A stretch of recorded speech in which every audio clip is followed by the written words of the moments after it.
Hello दोस्तों। आज हम एक ऐसी स्टोरी के बारे में बात करने जा रहे हैं जो सिर्फ एक कंपनी को नहीं बदला, पूरे देश का एजुकेशन सिस्टम को बदल दिया। जी हाँ, आज हम बात करने जा रहे हैं एक ऐसी कहानी के बारे में जो कहानी है आग की, एक जुनून की और एक सपने की जो हर घर में पहुंचे। 2016 की बात है। एक टीचर जिसके पास सिर्फ एक व्हाइट बोर्ड और एक फोन था, कभी नहीं सोचा था कि कुछ ऐसा करेंगे जो लोग कभी नहीं सोचा होगा। उस वक्त एजुकेशन सिस्टम एक बहुत ही महंगा सामान था। अगर आपको आईआईटी या नीट जैसे कॉम्पिटिटिव एग्जाम क्रैक करना है तो आपको बड़े बड़े शहर आना पड़ता था इंडिया की, और बड़ी फीस देनी पड़ती थी। और स्टूडेंट के लिए एजुकेशन एक चॉइस नहीं थी, ये एक मजबूरी थी। और तब भी यूट्यूब पर एक आवाज गूंजी। वो आवाज थी अलग पांडे सर की। उनका तरीका अलग था, उनकी एनर्जी अलग थी। वो फिजिक्स वाला थे। वो सिर्फ फिजिक्स पढ़ाते नहीं थे, वो उस सब्जेक्ट को प्यार करना सिखाते थे।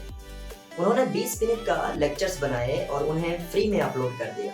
पर क्यों? क्योंकि उनका एक ही मिशन था कि हर बच्चे को भारत की हर गांव में बेस्ट एजुकेशन मिलनी चाहिए।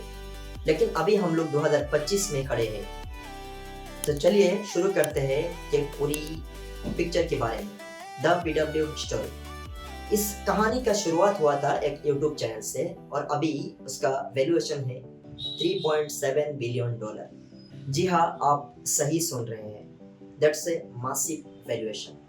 लेकिन पिछले साल 2024 उनका लॉस हुआ था 1131 करोड़। लेकिन इतनी बड़ी लॉस के बावजूद उतना बड़ा एम्पायर कैसे खड़ा किया, और इतनी बड़ी लॉस का क्या कारण हो सकता है? इसकी आंसर छुपी हुई है एक बहुत ही यूनिक बिजनेस मॉडल पे। तो चलिए शुरू करते हैं पीडब्ल्यू बिजनेस मॉडल के बारे में। पीडब्ल्यू ने सबसे पहले उस गैप को फिल किया जो प्राइसिंग की वजह से था। जहां दूसरे कोचिंग सेंटर्स लाखों में फीस लेते थे, वही पीडब्ल्यू ने शुरू किया 999 रुपये में। यह एक गेम चेंजर था। इससे हर मिडिल क्लास फैमिली भी अपने बच्चों को बेस्ट एजुकेशन से नहीं रोकती थी। लेकिन सिर्फ सस्ता होना काफी नहीं था, क्लासरूम को स्टूडेंट्स तक पहुंचना था, और इसके लिए सबसे बड़ा रोल प्ले किया एडुटेनमेंट ने। अलग सर की एनर्जी, उनका टीचिंग स्टाइल, वो सिर्फ पढ़ाते नहीं थे, वो सब्जेक्ट को जीना सिखाते थे। फिजिक्स बोरिंग नहीं लगती थी, लेकिन मजेदार लगती थी। अब सवाल यह है कि इतनी कम दाम में इतनी बड़ी कंपनी कैसे चलती है? इसके पीछे एक मल्टीफेज्ड रेवेन्यू मॉडल है। पीडब्ल्यू का मेन सोर्स ऑफ इनकम था कोर्स सब्सक्रिप्शन। पीडब्ल्यू ने शुरू किया फिजिकल सेंटर्स की। ये उन स्टूडेंट्स के लिए जिन्हें ऑफलाइन एनवायरनमेंट चाहिए, पर्सनल टच चाहिए, और यहाँ कॉस्ट थोड़ा ज्यादा हो जाता है लेकिन कॉम्पिटिटिव रहता था। तो उन्होंने एक सिंपल प्रोडक्ट से शुरू की और उसके अराउंड एक पूरा इकोसिस्टम को बिल्ड कर दिया, और इसको कहते हैं इकोसिस्टम बेस्ड मोनेटाइजेशन। तो चलिए आप ऐसे एक हस्ती के बारे में बात करते हैं जो है द 1131 करोड़ लॉस। आपको लगता होगा कि ये एक बहुत ही बड़ा फेलियर है। जी नहीं, ये बहुत ही कैलकुलेटिव इन्वेस्टमेंट है फ्यूचर ग्रोथ के लिए पीडब्ल्यू का। और उन लॉस का दो ही प्राइमरी रीजन हो सकता है। एक था मासिव ऑफलाइन एक्सपेंशन और दूसरा था इंक्रीज्ड एम्प्लॉय कॉस्ट। और इसका मतलब यह है कि कंपनी ने अपनी ग्रोथ को फ्यूचर की इन्वेस्टमेंट के लिए फ्यूल बनाया है, and they are sacrificing short term profit for long term dominance, and this is a common strategy for companies IPO. Physics Wallah ने सिर्फ वीडियोस नहीं बनाए, उन्होंने एक रोबस्ट टेक प्लेटफॉर्म बनाया, द पीडब्ल्यू ऐप। लेकिन टेक्नोलॉजी से भी ज्यादा इंपॉर्टेंट है कम्युनिटी।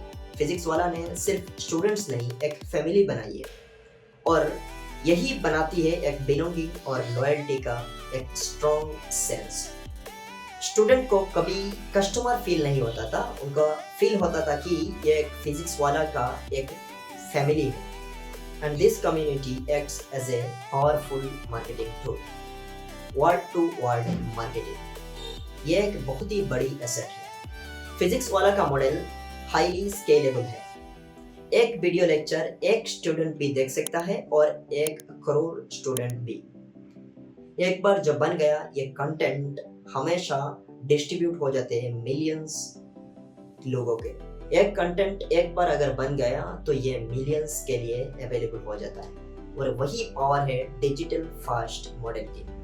तो दोस्तों आपने देखा है कि फिजिक्स वाला का ये बिजनेस मॉडल सिर्फ नंबर्स के बारे में नहीं, ये एक वादे के बारे में है जो फिजिक्स वाला का हर उस स्टूडेंट के साथ खड़े हो जो आगे बढ़ना चाहते हैं। फिजिक्स वाला ने दिखाया कि एजुकेशन एक बिजनेस नहीं, एक राइट है बच्चों के लिए और भारत की हर बच्चों को वो राइट मिलना चाहिए, चाहे उसकी फाइनेंशियल बैकग्राउंड बहुत ही खराब हो।